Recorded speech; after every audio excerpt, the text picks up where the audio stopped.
Hello दोस्तों, कैसे आप सभी लोग। उम्मीद करते हैं आप सभी अच्छे होंगे। प्लीज़ इस चैनल को ज़रूर सब्सक्राइब कर लीजिए, क्योंकि यहाँ पर आपको काफ़ी ज़्यादा इन्फॉर्मेटिव वीडियोस मिलती है पूरे फैक्ट के साथ। और आपका खुद का ही चैनल है तो सब्सक्राइब कर लीजिए। तो जैसे कि आपको पता है कि भारत के जो बहुत सारे लोग हैं, बहुत सारे स्टूडेंट हैं, वो यूक्रेन में पढ़ने जाते हैं। लेकिन जब से रूस ने यूक्रेन पर हमला किया है तो तब से उनका फ्यूचर बहुत ज़्यादा अनसर्टेन हो गया था। और रही सही कसर भारत ने उसकी पूरी कर दी, क्योंकि भारत ने ये कहा कि भाई हम अपने मेडिकल कॉलेजों में जो यूक्रेन के जो स्टूडेंट पढ़ते थे उनको एकोमोडेट नहीं कर सकते, यानी कि उनकी पढ़ाई वहाँ से रिज्यूम नहीं करवा सकते। तो मजबूरी में उनको वहाँ पर जाना पड़ा। तो अब वापस से भारत सरकार ने उनको एडवाइजरी इशू कर दी है कि जल्दी से जल्दी यूक्रेन छोड़ दो, जल्दी छोड़ दो। तो क्या है ये पूरा मामला, जिसके बारे में पूरी डिटेल के साथ बात करते हैं। तो चलिए शुरू करते हैं। तो द इंडियन एक्सप्रेस का आर्टिकल है, Indian embassy in Kyiv ask national to leave Ukraine as soon as possible. यानी कि भारतीय एम्बेसी जो यूक्रेन की राजधानी कीव में स्थित है, उन्होंने अपने नेशनल्स को ये कहा है कि जितना जल्दी हो सके यूक्रेन छोड़ दो। 20 अक्टूबर का ये आर्टिकल है। तो बात करते हैं कि मामला क्या। तो देखिए, भारत सरकार ने उन भारतीय लोगों व भारतीय छात्रों को जो वापस यूक्रेन चले गए हैं, उन्हें तुरंत यूक्रेन छोड़ने को कहा है। चाहे कुछ भी हो, चाहे कैसी भी तरीके से आओ, लेकिन वापस आ जाओ। क्योंकि देखा जाए तो भारत के छात्रों के लिए यूक्रेन एक बहुत ही अच्छा देश है, जहां पर भारत से मेडिकल की पढ़ाई करने के लिए छात्र यूक्रेन जाते हैं। लेकिन आपको भी पता है कि यूक्रेन एक बैटल ग्राउंड बन चुका है रशिया यूक्रेन के बीच में, जहां हमें ये नहीं पता कि आगे क्या होगा। रूस की मिसाइल और सुसाइड ड्रोन कहां पर आकर गिरेंगे, कुछ नहीं पता। तो यहाँ पर भारतीय एम्बेसी जो यूक्रेन में है, उन्होंने यहाँ पर स्टेटमेंट जारी किया है और ये बोला है कि जिस तरह से यूक्रेन में सिक्योरिटी सिचुएशन है और मामला काफ़ी आगे बढ़ गया है, तो यहाँ पर भारत की तरफ से भारतीय नागरिकों को ये एडवाइस दी जाती है कि यूक्रेन की यात्रा बिल्कुल ना करें।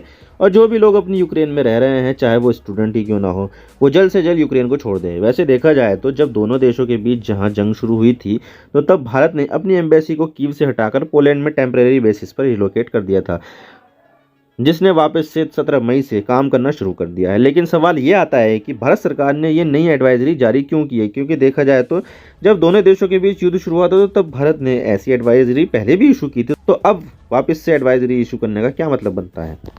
तो देखिए, भारत के कई हज़ारों स्टूडेंट यूक्रेन में मेडिकल की पढ़ाई करते हैं। क्योंकि देखा जाए तो भारत में मेडिकल की सीटें काफ़ी लिमिटेड होती हैं और उस पर बहुत ज़्यादा कंपटीशन भी होता है। भारत में मेडिकल की पढ़ाई अगर किसी प्राइवेट मेडिकल कॉलेज से करोगे तो बहुत ज़्यादा महंगा है।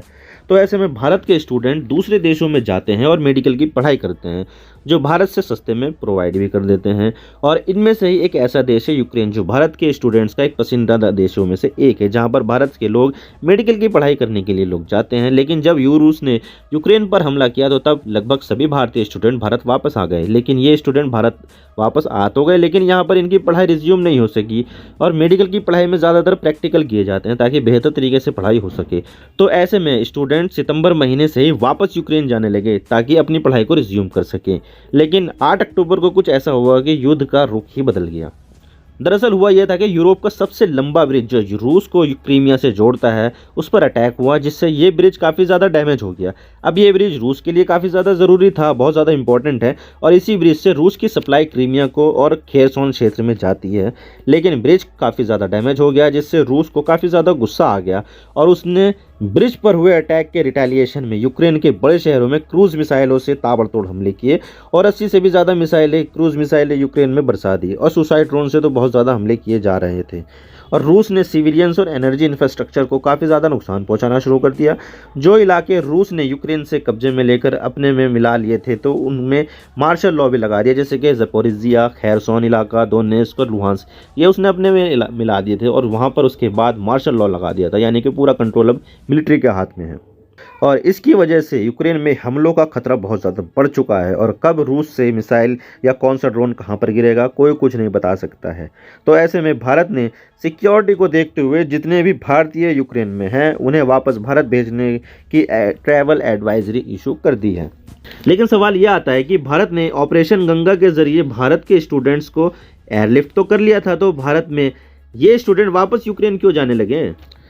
तो देखिए, भारत ने भारतीय स्टूडेंट को एयरलिफ्ट तो कर लिया और बैटल ग्राउंड से बाहर निकाल लिया, लेकिन इसकी वजह से इन भारतीय स्टूडेंट्स का जो भविष्य है वो बहुत ज़्यादा अनसर्टेन हो गया, यानी कि अनिश्चित हो गया। उनके बारे में कुछ नहीं पता कि आगे क्या होगा, कि अब वो क्या करे और अपनी पढ़ाई कैसे करे। और मुश्किलें तो तब बढ़ गई जब यूक्रेन ने पढ़ाई फिर से स्टार्ट हो गई और रेगुलर क्लासेस लगनी शुरू हो गई यूक्रेन में। लेकिन भारत के लोग तो जो स्टूडेंट थे वो भारत में थे, तो वो किस तरह से यहाँ पर ये क्लासेस को अटेंड करते, तो इनके लिए बहुत ज़्यादा मुश्किल हो गया था। और इस पर भारतीय स्टूडेंट ने सुप्रीम कोर्ट में याचिका डाली और ये भारत से डिमांड कर दी कि जो बची हुई पढ़ाई यूक्रेन में जंग से छूटकर बच गई है वो भारत में पूरी करवाई जाए, यानी कि जो पढ़ाई यूक्रेन की बची हुई है वो भारत से करवाई जाए और भारतीय मेडिकल कॉलेज में एडमिशन दिया जाए ताकि वो बची हुई पढ़ाई यहाँ पर कर सके। लेकिन भारत की सरकार ने सुप्रीम कोर्ट में साफ कह दिया है कि हम इनकी पढ़ाई भारत में पूरी नहीं करवा सकते हैं, यानी कि इन भारतीय मेडिकल स्टूडेंट्स जो यूक्रेन में पढ़ते हैं, वहाँ पर मेडिकल की पढ़ाई करते हैं, वो वापस भारत आ गए हैं, इन्हें भी भारत की सरकार से कोई राहत नहीं मिली है। यानी ये तो भारतीय स्टूडेंट ना घर के रहे और ना ही घाट के रहे। हालांकि देखा जाए तो उन्हें एक ऑप्शन दिया गया था कि वो अपनी बची हुई पढ़ाई को यूक्रेन से लगे देशों में पूरी कर सकते हैं, जैसे कि पोलैंड, रोमेनिया, मोल्डोवा आदि। लेकिन वहाँ पर पढ़ाई के स्टैंडर्ड और खर्च का इशू आ जाता है और इसके लिए भी बहुत ज़्यादा यूनिवर्सिटी अवेलेबल नहीं थी। इक्का दुक्का यूनिवर्सिटी थी जो यूक्रेन से बचे हुए स्टूडेंट को वहाँ पर पढ़ाई के लिए अवेलेबल करवा रही थी, जो एकोमोडेट करना बहुत ज़्यादा मुश्किल हो जाता। तो ऐसे में भारतीय स्टूडेंट को वापस यूक्रेन आना ही बेहतर लगा। तो ये स्टूडेंट सितंबर के महीने से ही यूक्रेन आने लगे और अपनी पढ़ाई को रिज्यूम कर दिया। लेकिन अब वापस से भारत सरकार ने इन्हें यूक्रेन छोड़ने के लिए कहा है। अब पता नहीं स्टूडेंट का आगे क्या होगा। लेकिन अब सवाल यह आता है कि यूक्रेन भारतीय लोगों के बीच इतना ज़्यादा पॉपुलर क्यों है और क्यों भारत से अक्सर मेडिकल की पढ़ाई करने के लिए स्टूडेंट्स यूक्रेन जाना पसंद करते हैं। तो देखिए, भारत में काफ़ी ज़्यादा संख्या में छात्र मेडिकल और एमबीबीएस की पढ़ाई के लिए यूक्रेन का रुख करते हैं, क्योंकि देखा जाए तो एमबीबीएस की पढ़ाई के लिए यूक्रेन एक बढ़िया जगह है, बढ़िया देश है, जहां पर मेडिकल एजुकेशन की फ़ीस बहुत कम है और रहना खाना भी दूसरे यूरोपियन देशों की तुलना में काफ़ी सस्ता है। इसके अलावा वहाँ पर एडमिशन लेना भी काफ़ी ज़्यादा आसान है और आपको यूक्रेन में बहुत सारे ऐसे एजेंट मिल जाएंगे जो आपको एडमिशन गारंटी के साथ किसी भी मेडिकल यूनिवर्सिटी में करवा देंगे। और इसके अलावा अगर कोई यूक्रेन जाता है तो उसके दरवाजे यूरोप के दूसरे देशों के लिए भी खुल जाते हैं, क्योंकि 2005 में यूक्रेन बोलोगना प्रोसेस का हिस्सा बन गया था, जिससे बिना किसी टेंशन के यूक्रेन की डिग्री सभी यूरोपियन देशों में मान्य हो जाती है। तो ऐसे में सस्ते में पढ़ाई यूक्रेन से करके वो दूसरे देशों में जाकर बढ़िया पैसा कमा सकते थे। तो इस तरह से यूक्रेन मेडिकल की एजुकेशन में एक बहुत ही बड़ा पॉपुलर देश बन गया। तो इस वजह से भारतीय के लोग यूक्रेन जाना पसंद करते हैं मेडिकल की पढ़ाई के लिए। आप मेरे इंस्टाग्राम पर भी जुड़ सकते हो। आप सिंपली जाइए इंस्टाग्राम में और सर्च कीजिए I_इमरान सिद्दीकी और आप मुझे फॉलो कर सकते हैं। इसके अलावा आप मुझे ट्विटर पर भी फॉलो कर सकते हैं, यहाँ पर भी सेम ही यूज़र नेम है I_इमरान सिद्दीकी। तो दीजिए मुझे इजाज़त, मैं मिलता हूँ आपसे नेक्स्ट वीडियो में। अगर आपको वीडियो थोड़ी सी भी पसंद आए तो चैनल को जरूर सब्सक्राइब कीजिए। Thank you for watching. I really appreciate your precious time. God bless you all. Now signing off.